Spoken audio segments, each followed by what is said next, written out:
My name is Howard Penrose, and we're going to discuss a case study in wind generation fault detection with electrical signature analysis using the Empath and the Empath continuous monitoring systems.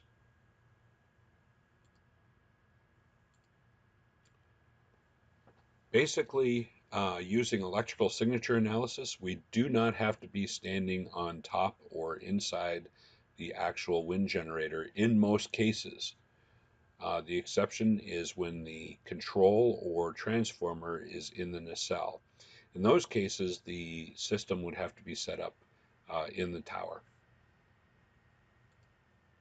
Instead, we're able to do it at the base of the tower, and that reduces injury to personnel, ankles, shoulders, and other repetitive injuries from climbing.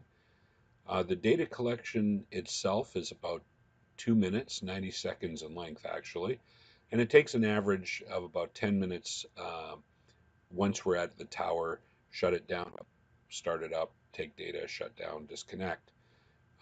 When you're doing field data collection, with continuous monitoring, the continuous monitoring system is actually set up in the tower and data is drawn at a frequency that you select. The load of the wind turbine is, of course, tends to be variable speed, and the testing methodology is variable speed and load independent, meaning that we don't have to adjust loads. It's one shot, regardless of load, as long as the generator is spinning and producing power. The entire powertrain with electrical signature analysis is analyzed up to the blades. And then, of course, there is the continuous monitoring capability with the Empath CMS system, which we are partnered with. So here's an example of what we would collect on a wind generator. This drawing, of course, does not truly represent an average wind generator. It does just show the generator, a gearbox of some type, main bearings, and then the blades. So what you do see down in the lower right are all of the calculations for the frequencies associated with all of the bearings in this particular machine, and of course the shaft speeds. The other things having to do with gear mesh and some of the other components we will discuss are proprietary to MotorDock, and we will present those only to our clients.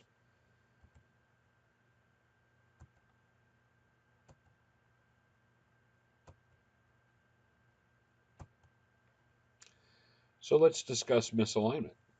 In this case, we have indicators of misalignment that is normally at 1 time RPM. We would usually also see that for vibration. However, in this case, we know that we do not have vibration.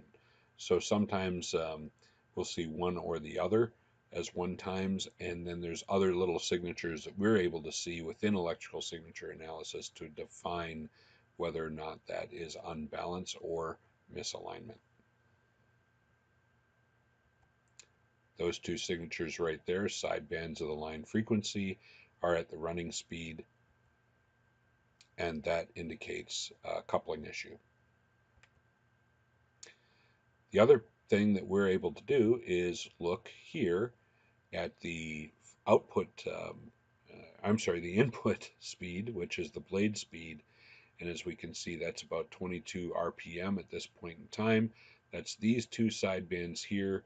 The outer ones here, those are harmonics. Depending on what we're looking for, I should see a harmonic. So the speed and then a harmonic of that speed.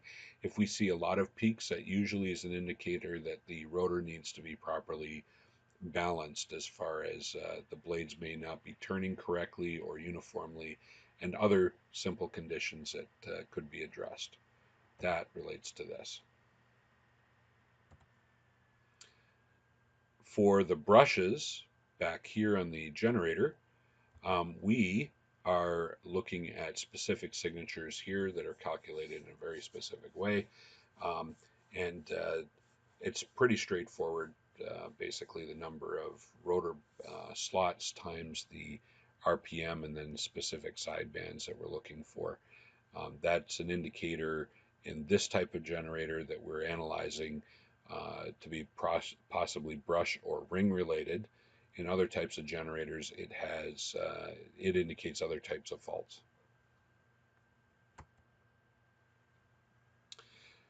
This particular one here is a main bearing outer race condition, that peak right there, and that relates to way out here. So we're actually detecting that through the gearbox, through the planetary gear set, through the low and high speed gears, all the way back to the air gap of the generator.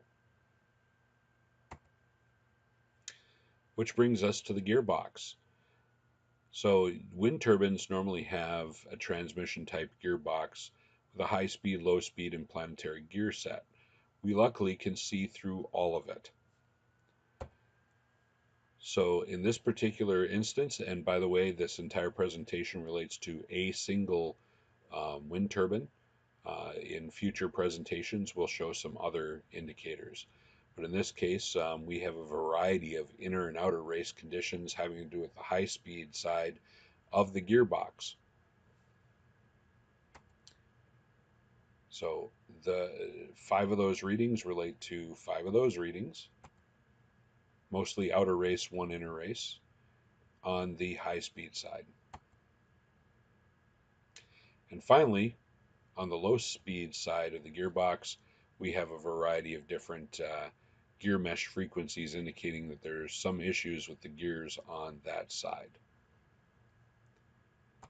So in the next presentation in relation to wind, the next wind case study will actually show missing wedges. And that one is a straightforward test as well for electrical signature analysis. As a matter of fact, easily detects it. Other capabilities within the analysis include the ability to do a waterfall, which means that when we see wide bases, we can look at the waterfall to determine exactly what frequencies are involved at specific speeds. And then also we can look at the air gap torque and the torque frequencies to confirm whether or not we're looking at conditions with our gearbox.